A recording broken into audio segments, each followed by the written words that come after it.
Welcome to a 10-1-10 review. My name is Nessa and today I want to talk about Cozy Caravan, developed by 5 Live Studios, and how I felt after playing the game for 10 minutes, 1 hour, and 10 hours. This is a shorter version of my 10-1-10-1 review, which has the added component of needing to finish 1 year in-game. Cozy Caravan does use a calendar system, but it does not have any dates associated with it or seasons, so that is why it is in this format. As a person who does not have a lot of time to play games, I think that first impressions are super important, and the first 10 minutes, an hour of a game should give you the basic rundown of what the game has to offer. Additionally, bringing it all together through my experiences by 10 hours should hopefully give you insight on whether or not this game is worth it in the long run, so you can make the decision on whether or not you want to spend your time and money. I won't be rating Cozy Caravan on a scale, as I personally believe that number scores might discourage you from trying out the game yourself if I don't rate something at a perfect 10, but I'll definitely talk about my experiences and what I liked and wished it did differently to hopefully help you off the fence about the game. So without further ado, let's get into the review.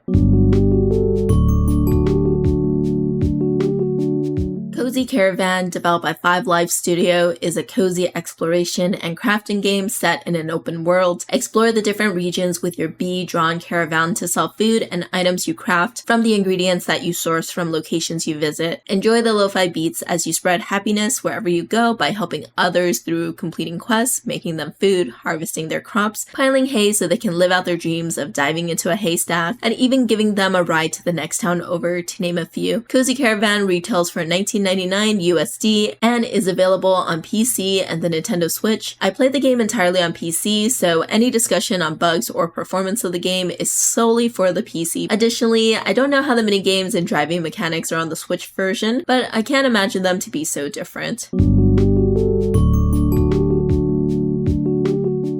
You and Bubba the Frog are new guild rookies that have been tasked to help out as the world prepares for this awesome whiz-bang fair. There's not really much of a main story beyond that. Some quests that you complete will mention the fair, as NPCs are scrambling to get their affairs in order for the event, but for the most part, there's no driving main story. I haven't visited all of the different towns in Cozy Caravan by the time that the 10 hours rolled around, so I'm not sure what the ending is like during this review point, or if we'll actually get to experience the fair itself.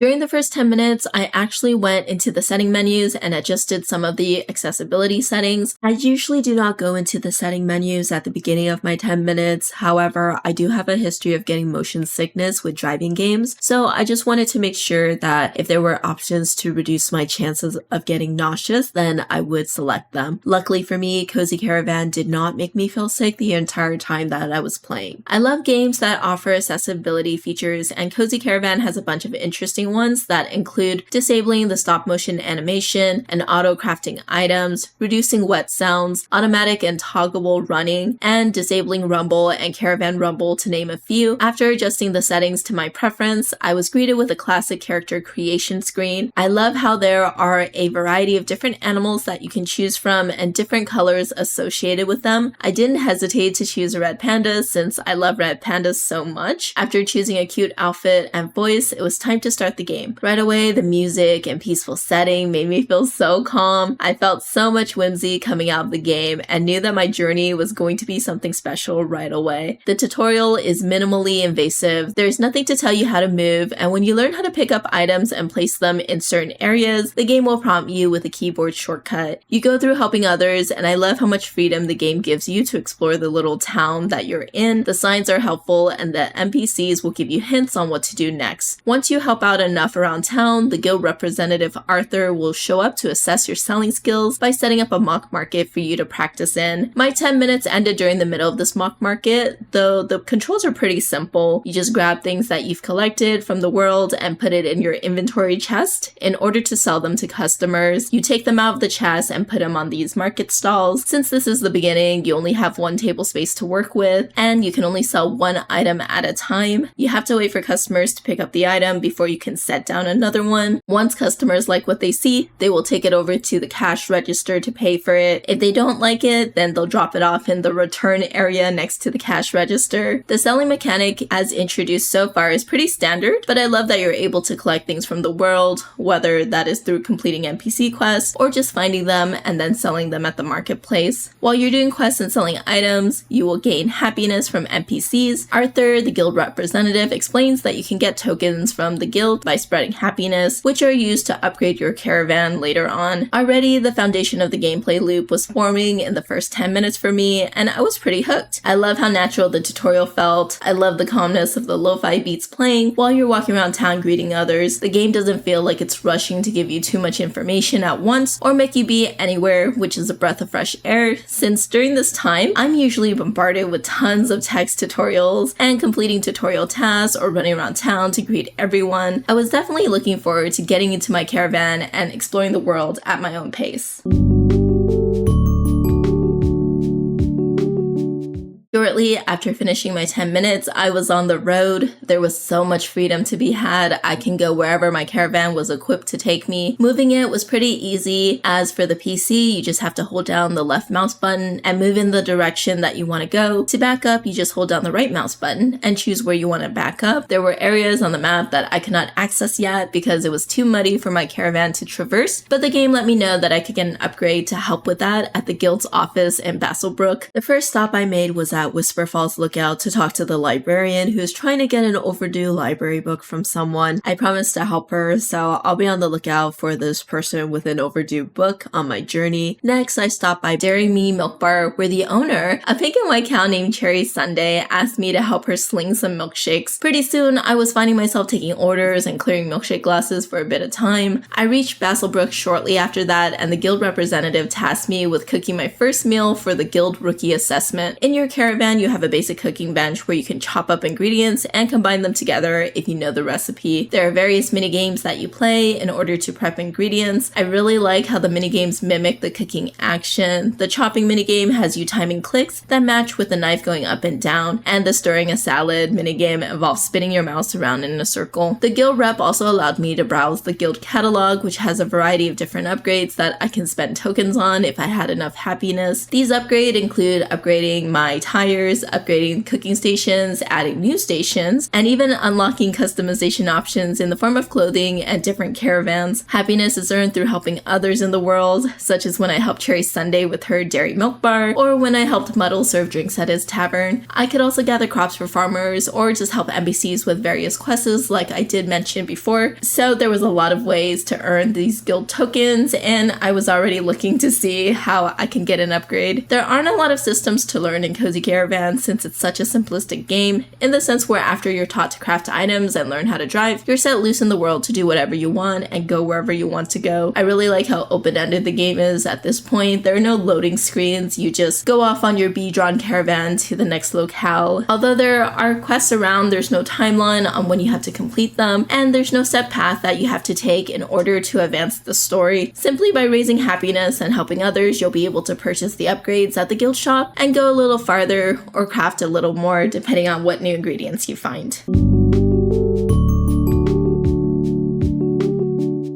I had upgraded my caravan to be able to go through muddy areas by the time I reached 10 hours. I was busy buzzing around the map, gathering ingredients, completing quests from various locations as much as I could. I think the 10 hours passed by pretty fast since I've always had something to do every single day, and the days are relatively quick, especially when you're busy traveling from one end of the map to the other. There are a lot of different quests in the game that will unlock new recipes and give you a little bit of happiness whenever you complete one. Some NPCs will need you to travel to different locations to talk to individuals there, such as when I was trying to open the community gardens and had to go to different gardens to talk to their members, some of which had quests for me to complete as well. Some NPCs will require you to give them a specific cooked items, so you might have to explore a little bit more to fulfill their requests or complete other requests to get the recipe for whatever they're looking for. The driving could be a little tedious after a while, so I do appreciate that unlocking the tire upgrades will open up shortcuts to get to different areas quicker, so it didn't take me too long long I didn't have to go completely around the map to get to where I wanted to go. I still felt that I was about 50 to 60% complete with the game at this point, since I didn't have enough to unlock the flotation upgrade to traverse water paths to get to even more locations that no doubt will have more ingredients and quests to complete. However, I did play enough to understand the gameplay, so I wanted to talk about the things that I liked and the things that I wished it did different after spending 10 hours in the game.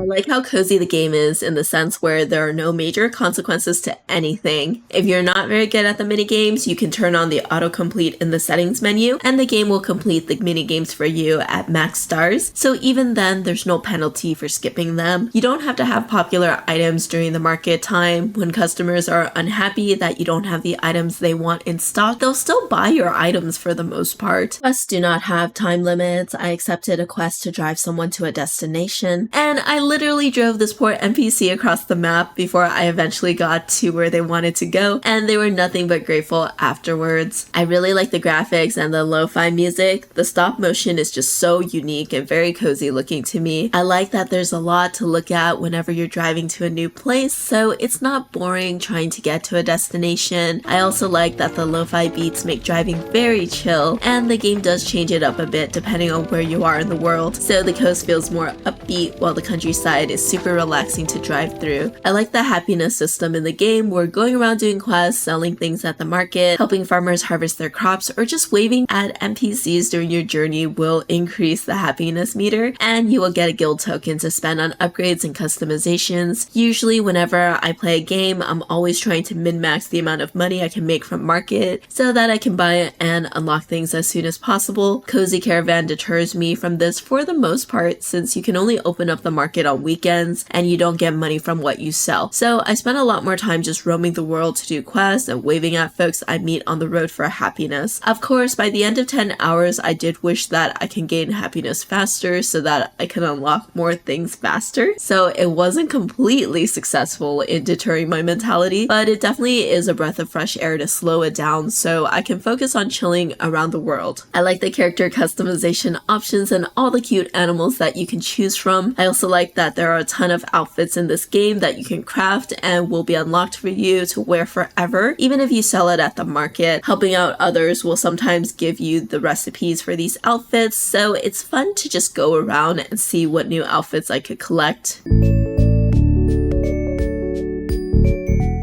I didn't do a good job of reading, so I upgraded my oven to multi-craft first before my counter and sewing machine. I definitely suggest upgrading one of the other stations first because I still had to prep ingredients one by one, despite being able to make multiple soups and cakes at a time.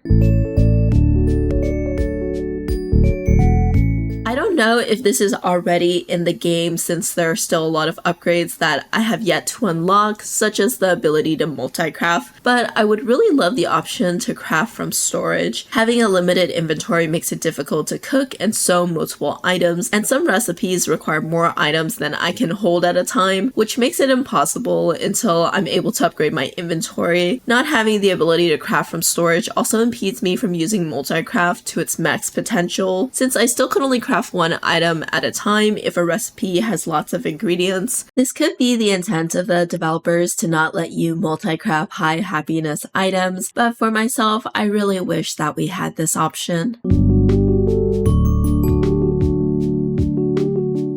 Cozy Caravan is definitely a game that you can play for short bursts of time and come back to it later when you want. I think that if you do get it for the Nintendo Switch or you have a Steam Deck, then you have the added benefit of being able to play it on the go, and this game seems like it would be perfect for those types of sessions. I will continue to play it to unlock the other towns that I haven't seen yet and see what other ingredients there are to work with. Since it doesn't take up a lot of time, I don't feel too intimidated to continue playing for a bit longer, and there aren't too many quests and things to do where putting it down and coming back to it later is difficult. I think that this game is for you if you want a whimsical and chill time without more complex systems of managing a market stall or overwhelming quests. If you want to pick up and play for short sessions to just drive around the world and feel your stress melt away, or if you just want to get lost in crafting and cooking things for a little bit of time, then you'll definitely find enjoyment out of this game. Well, there you have it. Do you think Cozy Caravan is for you? Let me know in the comments comments what you like most about the game if you're already playing, or what you're looking forward to most if you decided to try it out. Of course, if you like what I do and you want to see more, consider liking and subscribing to the channel for more content like this. I do a variety of Let's Plays, first impressions and demos, and reviews to introduce fun cozy games. Thank you so much for making it to the end. I'm going back to help Bubba set up camp for the night, and I'll see you in the next review.